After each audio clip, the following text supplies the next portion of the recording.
What's up, guys? In today's video I wanted to go over my recent blood test results with you. I got a request. I saw a comment online about wondering what my blood test looked like after the latest video about my sugar intake last year, and lo and behold, just so happens to be got my blood work taken last week, so here are the results.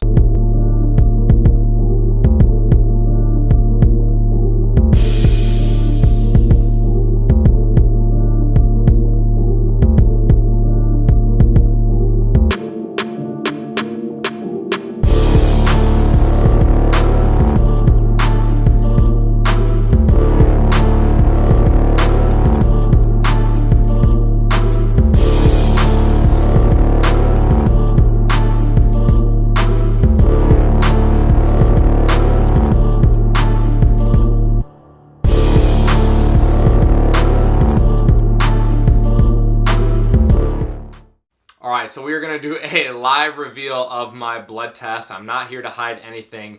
I think you guys might find it very informative, so let's get into it.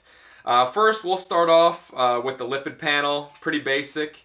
We're looking at my triglyceride level first off, or cholesterol I should say. Cholesterol's first, and it's 149, which is in the desirable range. Triglycerides are 121.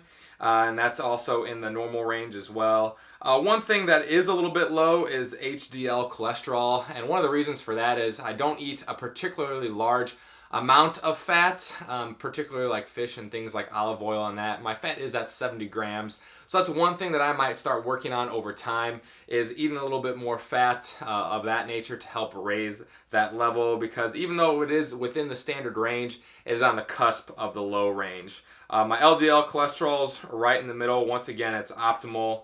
Cholesterol, non-HDL cholesterol is 109. Once again, good range. My cholesterol HDL ratio is slightly high. Once again, if I start bringing up my HDL cholesterol, that level will even out a little bit. So that's one thing that I'm definitely going to be working on. Alright, so up next, and this one is the big one, it's going to be the comprehensive metabolic panel. So let's take a look. Glucose is at 97. That's, once again, it's on the slightly higher end of the range, being 70 to 99. I am obviously in a caloric surplus right now, so I would only assume that if I was in a caloric deficit, that would be a little bit lower. But even with the amount of sugar intake, and I did look back, I am still eating an exorbitant amount of sugar, and it's actually more now because, you know, I am eating 500 carbs a day as opposed to before when I was eating, 400 to 250. So now that my carb intake is a little bit higher, my sugar intake is obviously a little bit higher. So that's within the normal range. My BUN is slightly high, just 1 point off, so that's blood urea. And that has to do with the amount of protein that's kind of in my system as well. Just because I have a high protein diet, some of my readings are going to be off when it comes to like my kidneys. That's something that I do have to keep in mind. Creatinine is in the normal range. Before, mine's been a little bit high. Now it's pretty good. Calcium good, sodium good, potassium all good, chloride, everything's very, very normal. The only thing that was abnormal on this one was the AST. Once again, that's another liver enzyme. I did look this up, and it said that it can be elevated through muscle breakdown. So if you have a lot of muscle breakdown going on, this one can be slightly elevated. I did train the days leading up to this, so I did have some muscle breakdown. So that may be the case for this one. Just something else I need to watch out for. CBC with differential looks totally good. Nothing really out of the ordinary here. Once again, I'm just going to kind of scroll through this one. Everything in this category was totally normal. So really nothing to be alarmed with. Now for the big one. Now this is the first time, I will have to admit, that I have gotten my testosterone checked ever. Now, as many of you guys know who have been following me along for a while, I'm coming out of contest prep. That's, if you watched my sugar video, you saw the results there. And this was the first time I've ever had my testosterone checked. So I just want to see where I was. I'm 5 months removed from my competition. So comment below what you think my testosterone is, and then we're going to get into it next. Alright, so here it is. My total testosterone was 664 nanograms per deciliter.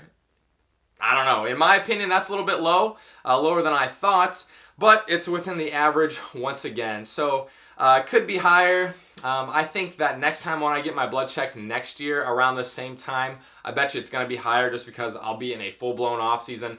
You guys have to remember that I did diet for 11 months. I was in a caloric deficit for 11 months. I kept my calories in check for 11 months. And testosterone is definitely going to take a hit. So no, I didn't get a check beforehand. This is my only reading ever, but one of the things that kind of stood out to me was my bioavailable testosterone was 193 nanograms per deciliter, and that's a little bit on the higher end of the range in comparison to my total testosterone, so 44% bioavailable, which is a good thing, but other than that, across the board, pretty much checks out.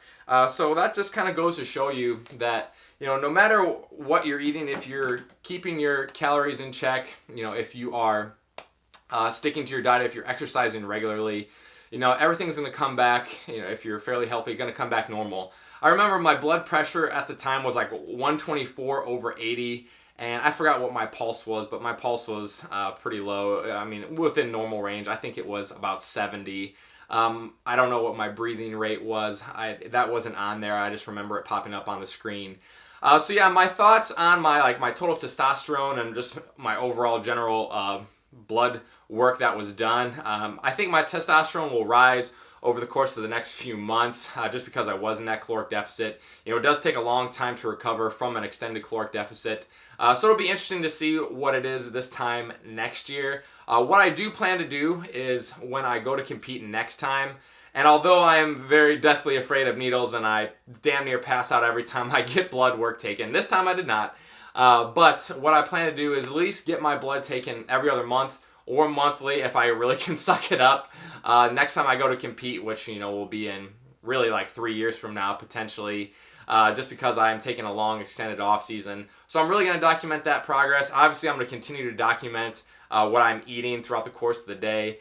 Yes, in my past video, I did say that I do eat a significant amount of sugar, and it just goes to show you, you know, that just because I'm eating a lot of sugar doesn't mean that I'm in pre-diabetes or anything like that. Just because I work out intensely 5 days a week, I'm very active on the other days as well. So I'm not just sitting around eating copious amounts of sugar. And I wanted to touch on that, especially because somebody asked, you know, what is my blood work looking like? So that's it. I'm not here to hide anything. Those were all the tests that they ran. Next time around, I probably will have them dive into a little bit more than just testosterone, you know, just to see where like my TE ratio is, my testosterone to estrogen ratio and all that. Should be interesting, but who knows if they offer that. But that's it, guys. That's my blood work. I did survive. I did not pass out. My wife gave me juice right afterwards, and they had to lay me down. But that's it. So hopefully you guys enjoyed this video. Hopefully you found it interesting, kind of see where my testosterone level was, where all my levels were. If you guys have any comments or concerns that I should look out for in my blood work, like I said, I'm not an expert. By no means am I an expert in evaluating that. I just look at, you know, the general guidelines of where they say that you should fall in. And all in all, I was in pretty much all the guidelines except for maybe two. You know, I was one off on the BUN, and then that one other liver enzyme was slightly elevated. So that's it, guys. I hopefully you enjoyed today's video. As always, keep dominating every aspect. I'll see you soon.